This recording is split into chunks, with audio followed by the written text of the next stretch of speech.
for 250 years, speaking for my country, the envy of the world. We have 350 million people in my country because the world has moved there because of our systems, particularly our justice system, the fairest in the world. And if you pervert and distort that, if you use that for political ends, you're a criminal, period. So it's not about, like, how dare they destroy the most important system, the most ancient system in my country, which they are doing. And I like Trump, I'm voting for Trump. Now, even if I didn't like Trump, which I do, but if I didn't, I would still vote for him because you're not allowed to do that. You can't use the justice system to throw your political opponents in prison, or we're Haiti, and I don't want to live in Haiti. So I think BP? Oh, so I was like, British Petroleum? They're fine. Well, we might as well ask you, if Trump were to call you and say, Tucker, would you consider getting on the VP list? What would you say? I would say, If he asked. I mean, I would honestly say, I've actually thought about this. I was attacking hubris, and men, if I could be honest, are particularly susceptible to it. This idea that, like, I was good at one thing, I think I'm good at everything because I think I'm Jesus now. I really don't want to fall prey to that. Like, I was a pretty good talk show host. I've never been in politics. I couldn't get elected room mother. I know nothing about politics, actually. I've just stared in the corner and watched. I don't really understand it. I don't like the people who participate in it. And I mean that on a personal level, I don't like them. I think they're disgusting. It's not just that they're, like, bad at their jobs. They're not my kind of people at all. They crave the adulation of strangers. I just don't want to be around them. I don't think I'd be good at it. And it's sort of like the airhead actress who wins the Academy Award, and she's like, what I really want to do is direct. It's like, honey, keep acting, okay? And that's okay. Like, you're a great actor, or the basketball player who wants to, take over our social policy. It's like, go dunk another ball. Like, you're good at that. And that's how I feel about myself. Like, I feel like I like doing what I'm doing. I'm reasonably good at it. I've done the same thing my whole life. I don't want to wade into politics with a bunch of freaks. You know what I mean? The 51 intelligence officials, very senior guys, they say that the Hunter Biden laptop has the hallmarks of being a Russian disinformation operation. Now, let's look at their motives, though. On the one hand, they're protecting the Biden family and its criminal operations. On the other hand, they're interfering in an election, the 2020 election. They're trying to drag Biden across the finish line. Now, what should happen to that group of characters? I mean, some people say take away their security clearances, but that seems to me grossly inadequate. I mean, what would you do with them? I mean, should they be indicted? Are they guilty of treason? When it comes time to hold these people accountable, what does it actually mean?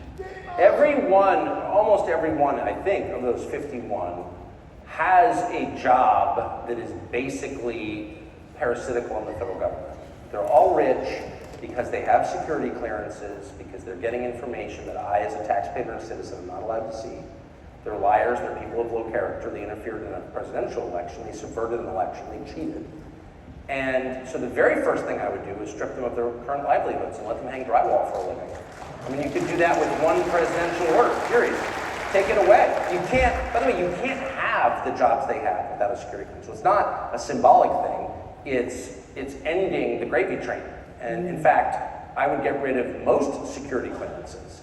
I would just clear it out. I will say this, the rot in Washington is so deep. And I mean, I spent 35 years there. I got there at 17, I left at 47, so whatever, I'm not good at math. Longer than that. 52. It's so deep. Just the graft is so ingrained. It's not just dumbness, it's stealing. That, I mean, it actually needs, someone's got to overturn the tables in the temple, like actually.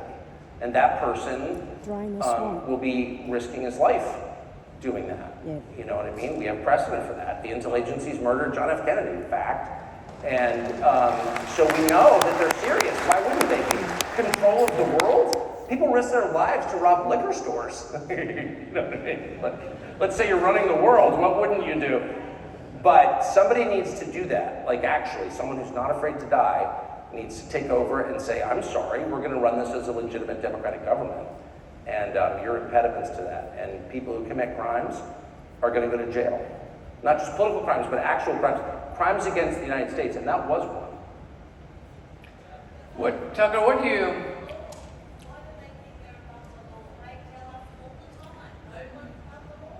Because they're liars. Why do they say no one's above the law and then act it? Because they think they're gods. It doesn't apply to them.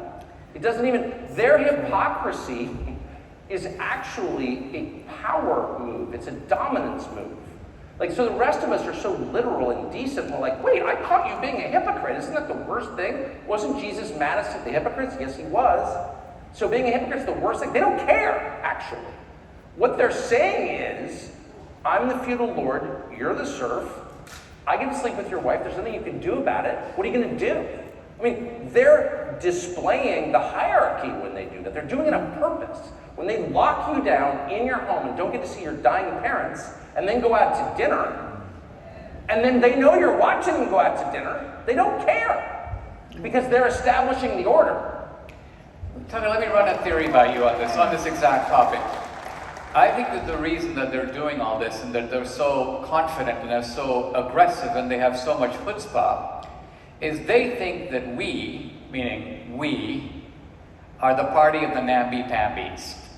They think that if you're a Christian or a patriot or a conservative or a right-winger, you believe in civility, you believe in turning the other cheek, you believe in going along and getting along, you believe that we stand on principles so we can't do the same things that they do. And they go, great, these are the most wimpy, weak-kneed opponents we could ever ask for. So we can run over them because they're not going to do anything about it. They're going to actually welcome it. And in fact, they're going to think that they are virtuous people for getting pummeled by us. Are they right?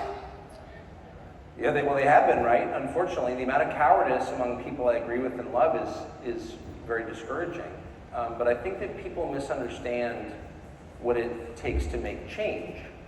You don't actually have to hurt other people to stage a revolution. No decent person wants to hurt other people, particularly as countrymen, even the bad ones. You don't want to hurt them. You don't want to take life or injure people. But you do have to be willing to be hurt yourself. That's just true. And nobody in history has ever made a change without the willingness to be hurt for that change. You have to be willing to be hurt in the service of something you really believe in the same way that if a car were speeding toward one of your children, would you dive in front of it without thinking? If you really felt that Germany and Turkey were in some dangerous alliance against the free world, would you ship off to Gallipoli? Well, yeah, you did.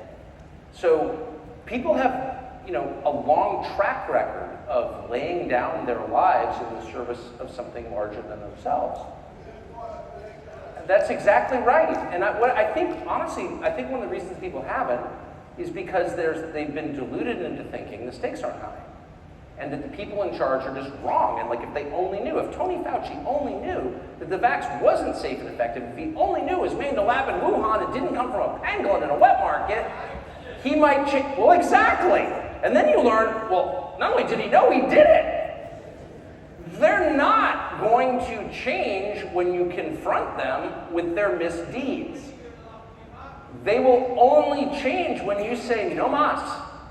No, we're not doing this. I'm not participating in this. I am not doing that.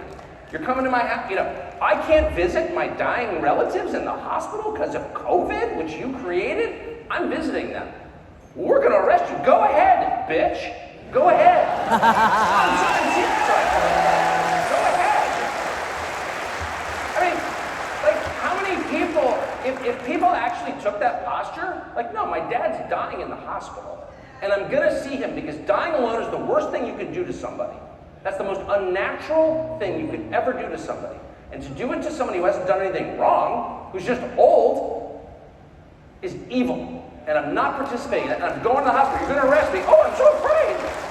Okay, you're going to arrest 1,000 other people who are standing on the principle of love? You're going to arrest them all? Try. You're going to arrest the next 1,000? How about the next 100,000? It's when people start to think like that that the nonsense ends. Honestly. So,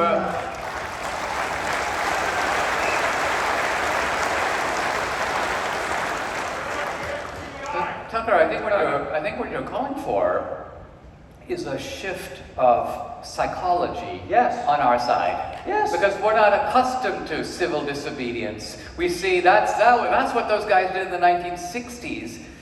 So I think there's people in this audience, probably all around the world, and they go, well, like what, if Tucker, I would ask Tucker, what's one thing I can do? What's one step I can take? What would you ask people to do? Should they be more vigilant in spreading the word? Should they be non-compliant when they are confronted with unjust orders? Should they become poll watchers and sign up to participate in elections? Like, what's a practical thing? Probably all of the above, but here's the personal discipline that I think it should start with, and this is a discipline. So almost like if anyone's ever woken up New Year's Day kind of drunk and bloated, not that anyone here knows that feeling, but the kind of traditional response that I've gone through myself every New Year's Day of my entire life is, I gotta go on a diet. I gotta stop drinking in the morning or whatever, no more donuts.